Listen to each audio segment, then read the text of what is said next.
we are going to go straight to the discussion, to the panel. But before we go into that, we wanted to share with you some key numbers to put the conversation in context. As you know, the topic is going to be multiculturalism in America, and more importantly, how we have to kind of rethink the way we do business in the country because of that, how this diversity that we live in is impacting the way that we do business in America. So we wanted to share with you quickly some facts about from the last census to kind of bring context to the conversation. Here in the first one, we have that according to the 2010 census data, already 1 in every 3 persons in the US is non-white, what would be classified as your typical non-white consumer. You can see kind of the size of the different groups: Hispanics, 16% of the population, African Americans, 12%. Those are the typical groups. But if you have, for example, the other ones, the other one that is kind of very important to keep in mind is the 2 or more races, the multiracial group, which is kind of the fastest growing ethnic segment. If you look actually at the population under 18, already today, actually in 2010, most of the kids in America are non-white or multicultural, if you want to see. So this is not a matter of the future or 10, 20 years from now. It is today. The US is a very multicultural, very diverse nation.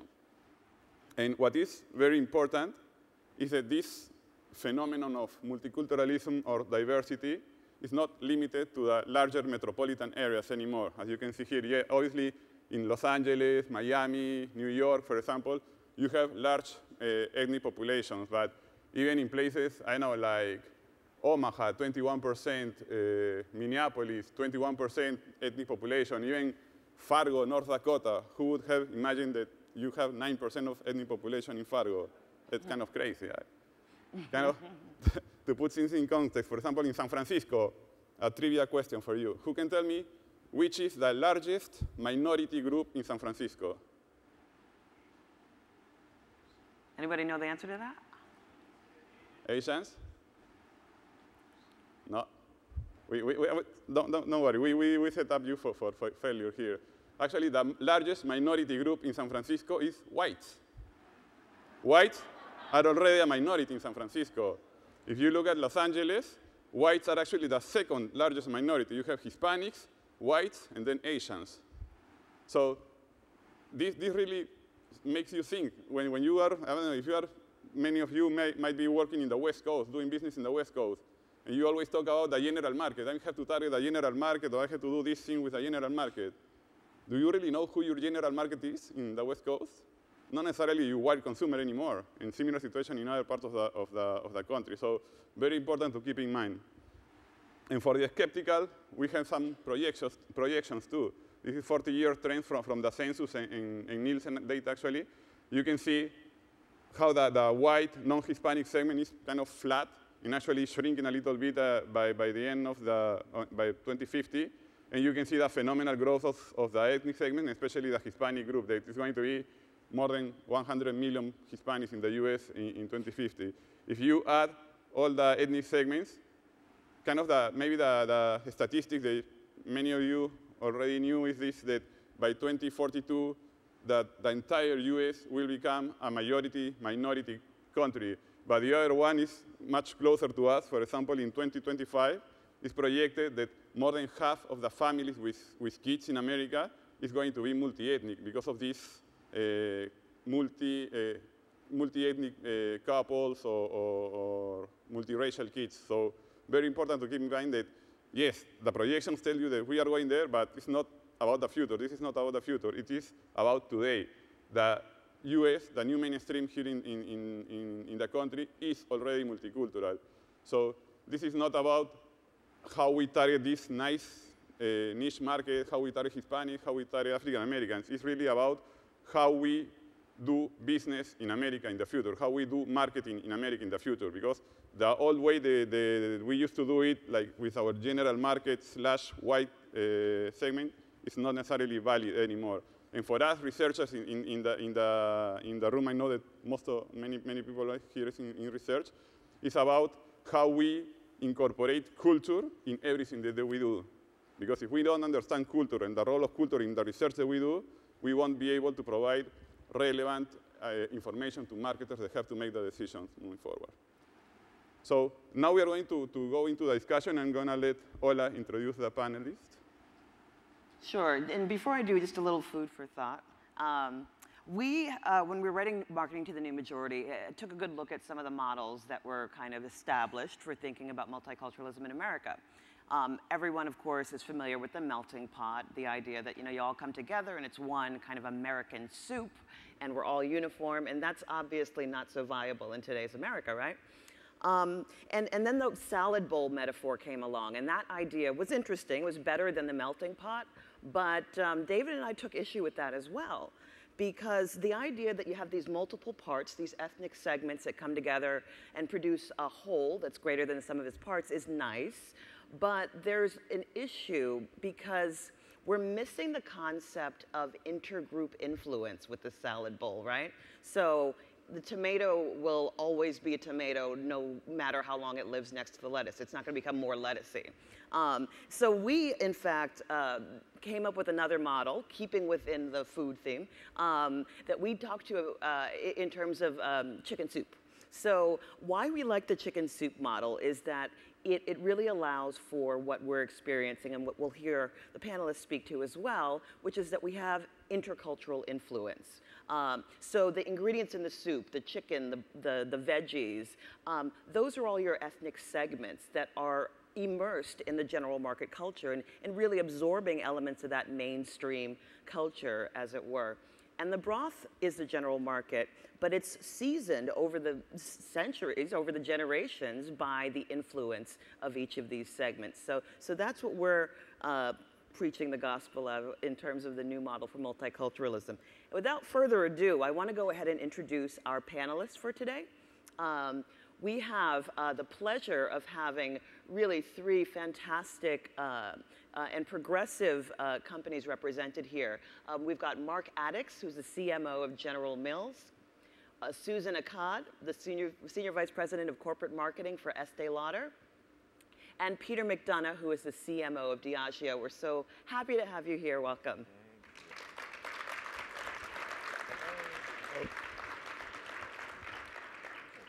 So thanks for being here. What a good-looking group, too. So we wanted to start off by kind of dovetailing on this notion that the consumer landscape is evolving, as we heard David speak to. And because we're all researchers, we like to ask, kind of what does that mean? The so what?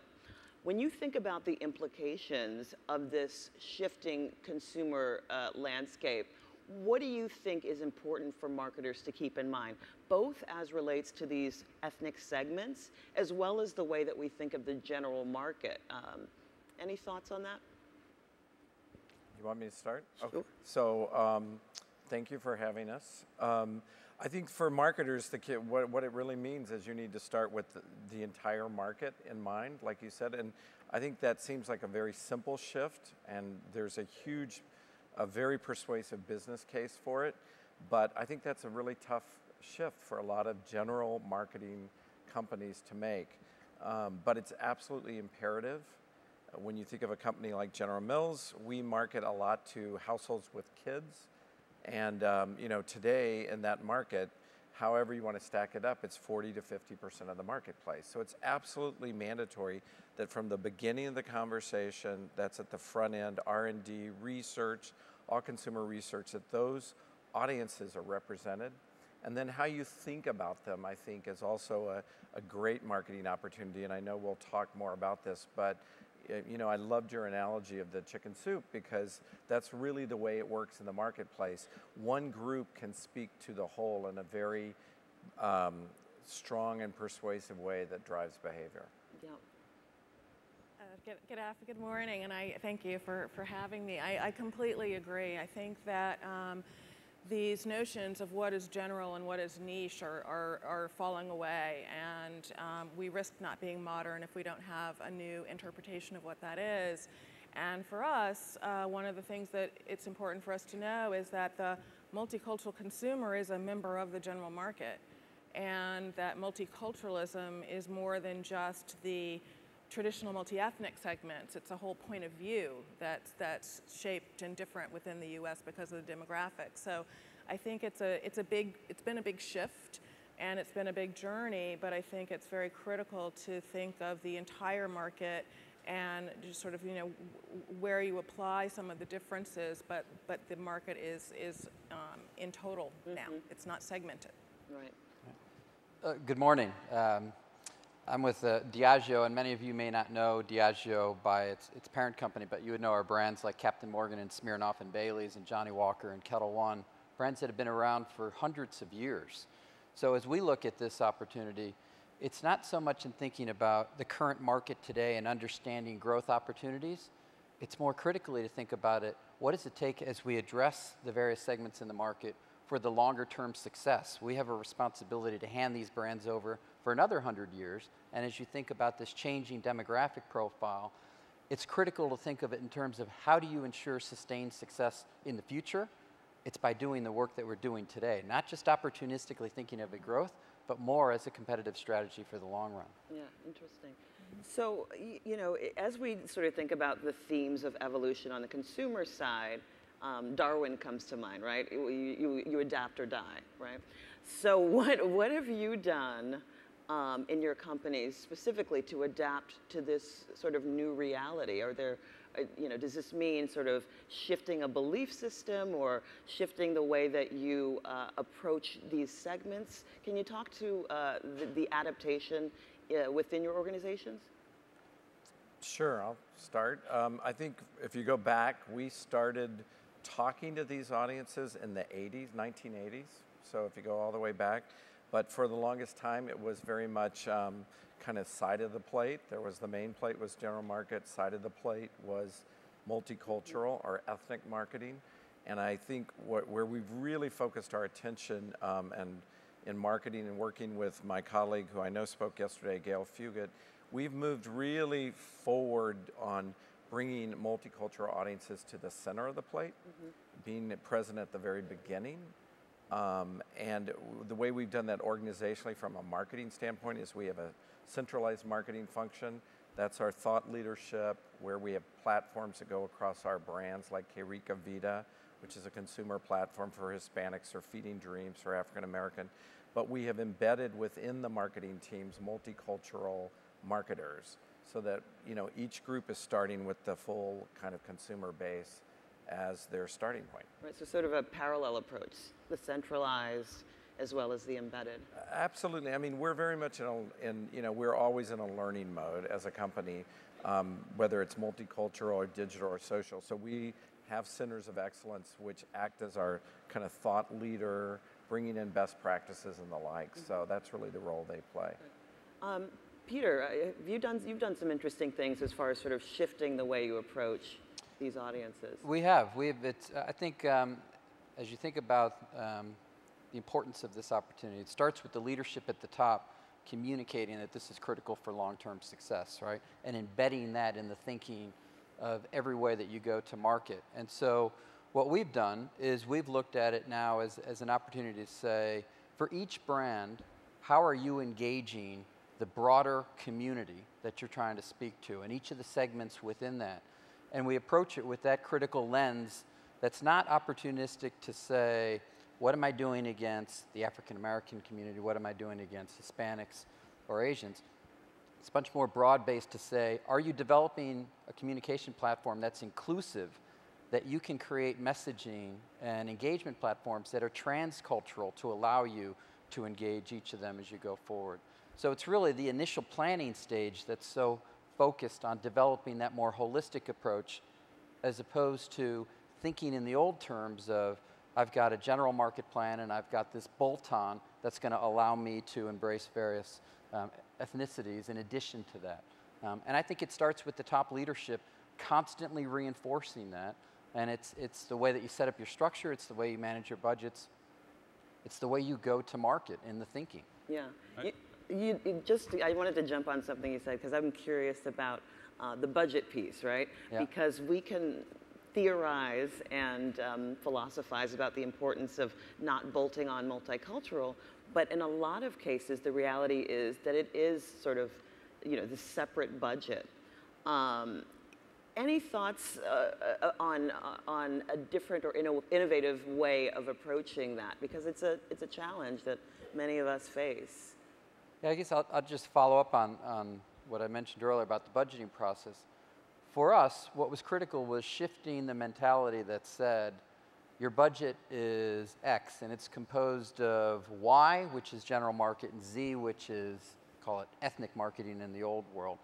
To say that's improper thinking, because typically if you view it as a segregated budget, what you'll find is when budget cuts come about, it's going to be an area that you're likely to say, well, I'm going to cut in this area. And historically, that's what's happened to many companies. For us, we look at it as one budget, and within that budget, we're looking at how we're deploying our messages to each of the key segments we're going for.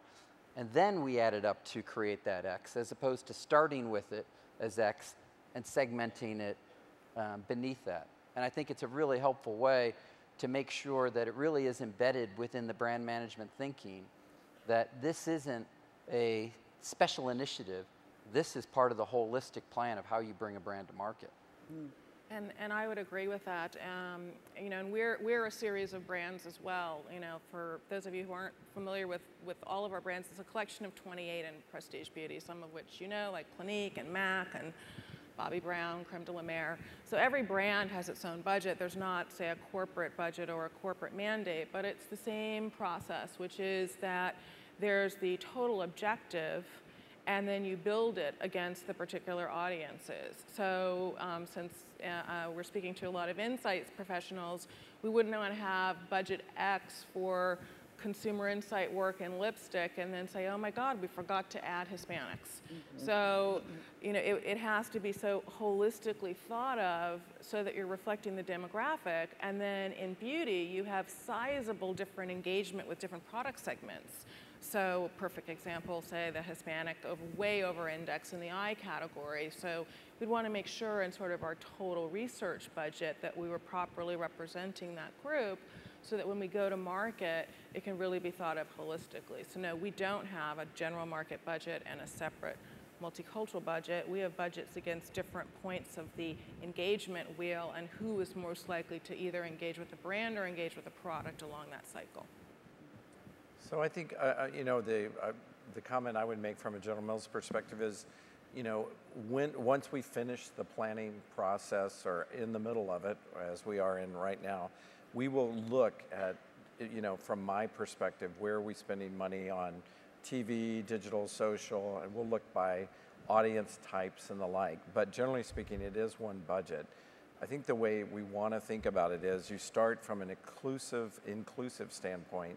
And then what we've done is prioritize brands where they have a very targeted opportunity to do a dedicated effort. Mm-hmm. So if you think about our house of brands, you have a brand like Pillsbury where there's some audiences that really just need to be educated. They don't know what that is in that tube or why it pops when you hit it and open it, and how do you use it and what can be used for? So there can be education. In some cases, there's a buying rate opportunity because there's something cultural that you can speak to, an emotional connection you can make with that brand where they can actually buy more based on their culture, and you can talk to them. And we have a lot of brands that are positioned on against health, so to speak, and so this can be pretty powerful. Where it becomes really, really fun from a marketing standpoint, I think, is when you go to that inclusive piece, and we were talking about this earlier, where you take a brand like a Yoplait Light, and maybe in the past it had been a diet brand and we had assumed that you want to market it towards the ideal, the messaging and the insights about getting into that dress or meeting that end goal.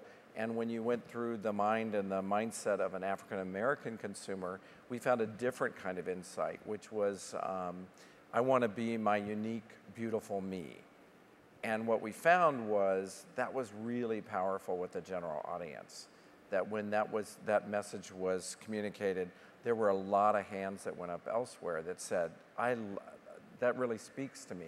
So I think that, the real win-win here is, what you typically find is incredible insights that you can actually speak out to the larger inclusive market and do quite well.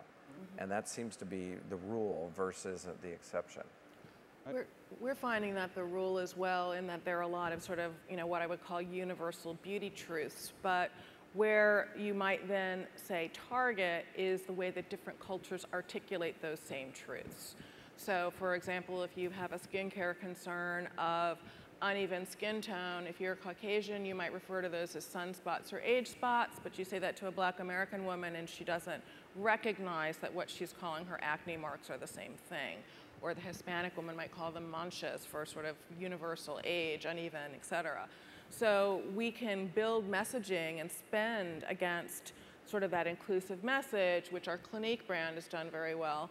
And then we can modulate how we might target the way that it's articulated, and that might be the additional targeting spend against a particular audience. You have a lot of researchers here in this room, so I was wondering if you could talk about the role of research in helping you do that, because we've been talking about this, the idea of bringing research at the multicultural insights at the very early stage of the process. I was wondering if you have any kind of best practices that you apply within your companies in trying to understand that, because as an industry, I think that we sometimes are so focused on trying to understand how different Hispanics or African Americans are, but we spend little time in understanding also how similar they are with the other groups too, so that we can leverage some synergy. So I wonder if you have any best practices or that can help researchers here to... Well, if you think about the nature of the products that Diageo brings to market, there's no functional benefit to beverage alcohol. It's really more social currency. So the importance of understanding how you can keep your brand staying relevant and contemporary is to understand the influences that make up whether that social currency is of value. Heavily influenced by the trends that are being set within the Hispanic community, the African American community, the GLBT community, the Asian community. So we track with attitudes and awareness and usage studies how our brands are being perceived within each of those segments to understand whether we're staying relevant and contemporary across them. Because if we're not, we know that the influence those segments will have in the broader population will actually start to compromise our brand if we're not relevant for each of them in their culture. So we use A&U studies. We also track through IRI. We can look at the database of the retail universe and understand the concentration of where various segments shop, to understand our market share specifically in the segments versus just looking more broadly across US IRI data. It's interesting, Peter. So it's kind of like it's not just about their size and spending power, meaning these ethnic segments, but their power of influence right over the general market. Absolutely. You see that over and over. The audiences we're talking about are tremendously influential. And a couple points I'd love to make here. Their absence communicates to the broader audience that your brand isn't very current and that your brand isn't modern. And so, you kind of don't include them at your own peril from that standpoint, especially as you go younger. The other thing in food is what we've found, which I really kind of love this, and I know I've talked with Neil Golden, who's the CMO at McDonald's, and we share Burrell as an agency, for instance. But what we've found in many cases is that the hurdle for taste is higher with these audiences, and obviously what food marketer doesn't want to communicate great taste, right? But what we found in working with some of our other agencies, partners, what they've done is the way they communicated taste is like in 3D and in stereo volume, right? There's more sight, there's more sound, there's more music and the like, and it works extremely well with what used to be called the general market because they have a higher standard hurdle for taste. So, again, that's just an example of the upside here, I think, as you move forward.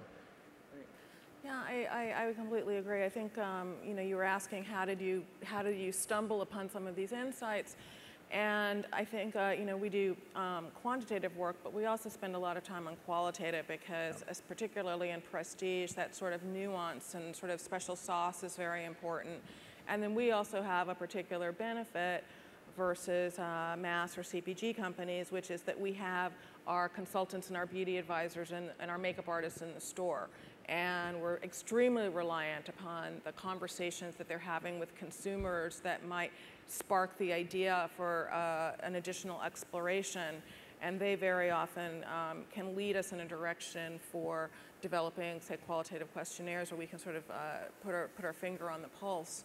But I would also echo what Mark and Peter are saying about the influence of this audience, and it's even beyond the United States, because I always tell our global affiliates when sometimes, you know, they kind of are checking out when you're talking about the US market, is you have to pay attention to the multicultural market if you are running the business in Germany, because the US's greatest export is its pop culture. And the greatest influence on pop culture is the multicultural audience. So, you know, it's going to fuse with their culture soon. So it's beyond just our shores. I think it's a global marketing imperative to pay attention to the U.S. multicultural consumer. Quick follow-up on that, on the influence between cultures, because we know, and you kind of have to tell this right now, that consumers interact with each other, and they are very open, and they embrace other cultures.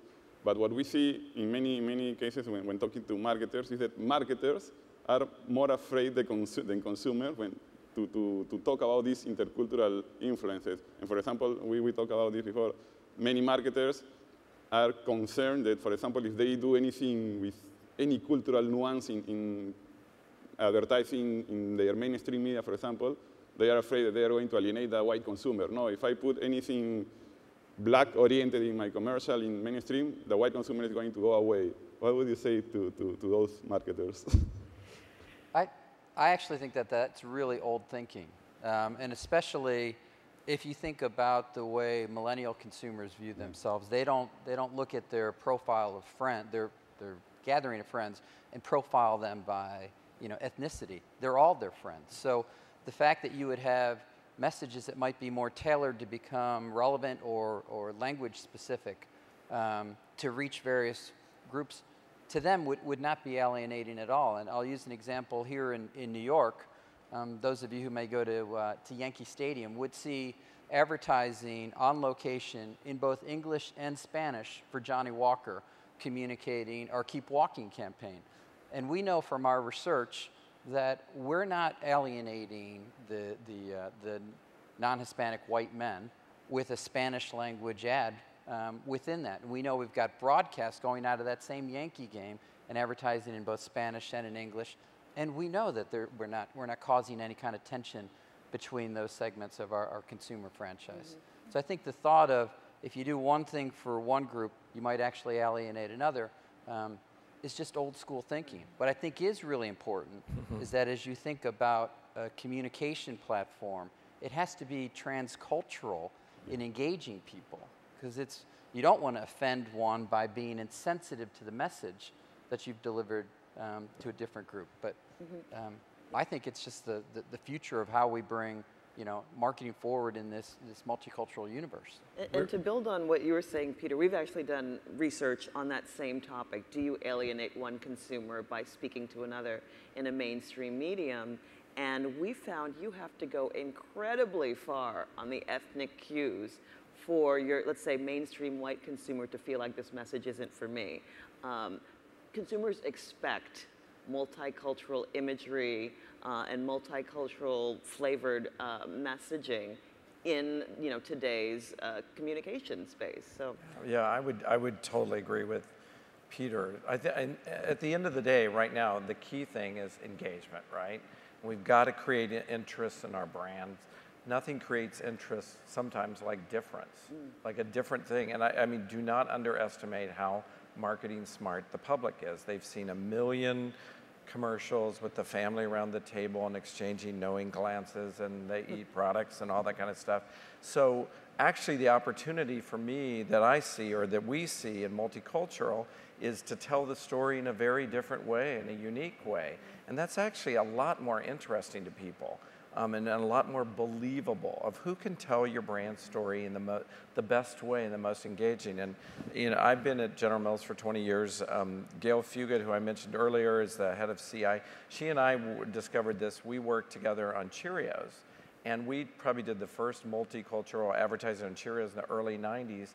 And of course we should do it there because it's a brand that you start as a toddler, right? But we saw in some of our early TV work that you would put it out, and it actually did extremely well because it was totally new to the marketplace. They had not seen Cheerios tell that story before. So we have a couple of examples, but I haven't seen a case where we really alienate. We've done a lot of this, and I think what you're missing is what you're saying, the upside, modernizing your brand. Who can tell the story? Who has the highest standard when you're talking about subjects like health and the like, you know, and different ways in. So it actually is more engaging. Right. I completely agree, and it doesn't match the modern reality. You know, again, our advertising, our traditional advertising budgets are small because our business model is different. So I think a lot about what happens in store. And in store, a group of women or a group of girls come in and they all have friends of different ethnicities, and they all come to the Estee Lauder counter or the Bobbi Brown counter, and they all want to get a makeover, and that's their reality. So when I think about that's actually the brand experience of me and my friends want to engage with this brand and share this social experience together, that's actually what the brand should be putting forward. So and you know, so our touch points are against, you know, PR as well as, you know, earned media, as well as paid media, as well as the social experience, as well as the in-store one-on-one high-touch experience. And all of those things have to deliver against that new reality, or it feels very artificial, or the flip is that it can appear to be pandering. It's like, there they go with the black model in Essence again, you know? And that's just as inauthentic as, and can read as, oh, I want to, you know, generate this particular audience, so I just kind of checked the boxes. Right. And it really has to be core to all of the messaging that you're putting out as a brand. You know, Mark, earlier you had touched on the agency partners that really kind of are part of building your vision and executing against what we've been talking about today. And I happen to know all of your ethnic agency partners, and they're fantastic. There's an interesting thing happening in the agency landscape. I just came from the 4A's conference, and the lines are blurring. And what I mean by that is that we are seeing an increasing number of general market agencies who are, you know, increasing their multicultural competency, whether it's through specialty practices within their shop or acquiring ethnic agencies, and they're winning some ethnic work. And on the other side, you might have some examples of this in your own brands, ethnic agencies developing work against their ethnic cohort, but it resonating really strongly against the general market. What do you see as sort of the agency model of the future, given what's happening with the consumers? You know, their lines are blurring between sort of what a general market and ethnic consumer is, lines are blurring on the agency side. Where is this all going, and what's your ideal working relationship with partner agencies in that sense? I'll start. You know, where I hope it goes and where I think it's moving, I can tell for our agencies, is it's moving less from specialty agencies and general market agencies to kind of converged agencies working on brands. I think where you see the best idea win. More examples, I just saw one literally 2 days ago where Bromley, which is a Hispanic agency, so to speak, in San Antonio, they wouldn't call themselves that, but they first started doing Hispanic work, targeted work for Nature Valley, where we were trying to explain what Nature Valley was to that audience. We weren't sure how they felt about the category and the like. We had research that told us they would grow with the category and they were accepting, but you know, we had a very different position to the general market. It was about conquering nature, standing on Grand Canyon all by yourself, nobody around you. And when we marketed to Hispanics, what the Bromley brought to it is that concept was kind of odd. It was like you share nature. They wanted more connection to the product, what's natural about the product, to explain why you're called Nature Valley. That actually went into market and quickly became the general market ad. And at this point, Bromley's doing a lot of the general market work for that brand. We have other examples like that. So I see it going in that direction, like what's the best agency for the brand? So I mentioned Burrell earlier, but you know, they're a very talented agency. They tend to do, if you watch work they do for us or McDonald's or P&G, they do extremely well with food and communicating food, modernizing brands, bringing music to them and the like. So I think we're going to go to agencies for their specialties and how they can bring our brands alive and engage across a larger landscape. And then we will have specialty agencies. I'm sure Peter was talking about that, whether it's GLBT or boomers or something, but where you need to go deep with one group for some reason, you'll probably go to those. Yeah, I think the agency model will continue to have to shift to appreciate the fact that in a past era, you had an agency of record that a brand would partner with primarily to deliver a mass communication strategy. But brands are changing now in how they engage consumers, and they create an engagement platform that looks at the role of a profile of consumers they're trying to reach, and they look at it through social media, through digital, through in-market activation, through television, through radio, through out-of-home, and you look for specialists that can help you in each of those areas. So as we think about the opportunity to, what's the best way to engage with Hispanic consumers, we may work with one agency, and we may have a very different agency for how we engage with African American consumers. And we'd have a different agency for how we would engage with the GLBT community. So we look at more, what's the portfolio of agencies that allow us to bring the best programs to life into the market for the brand, as opposed to thinking one agency is the solution and thinking that they'll bolt on all the different resources that we need. I think it creates a much more robust marketing engagement platform, knowing that you may have one primary partner as you think about brand positioning and brand strategy, but you've got a portfolio of agencies that you're going to utilize to make sure you're bringing to life all the elements of how you engage the broader consumer. Well, conversely, I think it's interesting. I can't speak so much for the agency piece because we do most of all of our work in-house from a development standpoint. You might use an agency for reach. But you're talking about the different consumer groups. I also think it's interesting that different consumer groups populate different forms of media. So if you wanted to, say, accelerate your brand's presence on Twitter, well, 25% of all Twitter users are Black. So you have to think of it multiple ways. You know, do I want to engage with, Black women around beauty, or do I want to increase my brand's relevance in a particular space, and then who's in that space? So we like to think of it both ways of, who did we want to reach, but also, where might my brand message resonate most interestingly, and perhaps that might have been a particular campaign around social media, and then knowing who's over-indexing in that social media might govern the kinds of conversations that are in culture that I would put in that space. Yeah.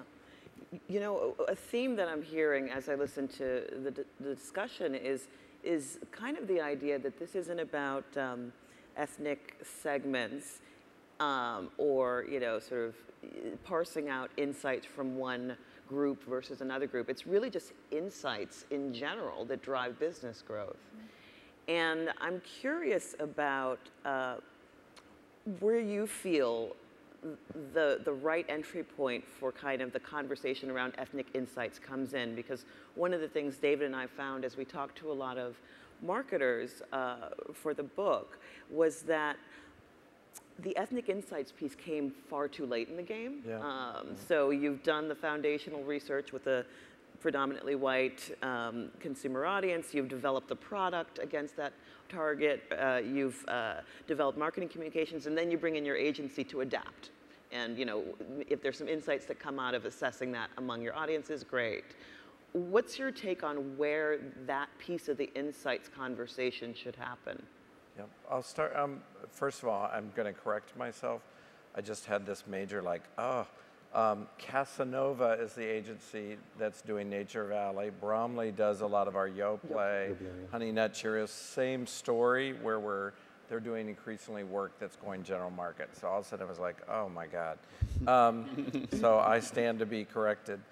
I would say we're honestly in transition. Like, I think the big goal right now, what we're doing is making sure as we start, that we're starting with multicultural insights. And then the next level of that is asking yourself as a marketer, who has the most unique way in that might be an interesting story. So it's almost linking the insight to what the creative might be. And that is a science, but it's mostly art. So that is, we brought our teams together. We're trying to make sure that these consumers, when we do an inclusive message, are there at the table at the very beginning. We're also doing that with the way we do blended agency teams. But that, we're in transition on that. I think the impulse, where I said it's hard for general consumer product companies to start truly marketing from a multicultural nation platform, is that you really do have to make sure everybody's at the table first. And what are the ways in, and what is the language, and what's the tone, and what could this be as you go out with an engaging campaign?